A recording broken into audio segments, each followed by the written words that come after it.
Ito yung blind spot ng isang beginner trader.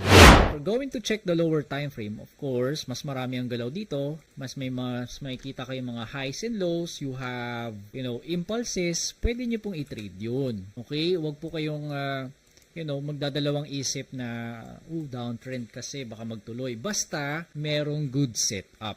Yun ang lagi nyo pong tatandaan. Basta may setup ka, Miranda. No? And nakapag-plan ka. No? As long as merong good setup. So, one good example dito kay WLD, meron tayong nakita double bottom, this one. Okay? Double bottom. Meron kang neckline. Diba? Bumaba, umangat, na-reject, nag-retrace ulit, bounce on a similar support, may pag-angat ulit, bumasag. You can definitely trade those breakouts. Pero, ito yung blind spot ng karamihan. So, iti-trade nila yung breakout. Diba? Pwede rin ganito. May makikita pa kayo sometimes like this one. Ay, ang ganda ng confluence. Miranda, did you see that? Diba?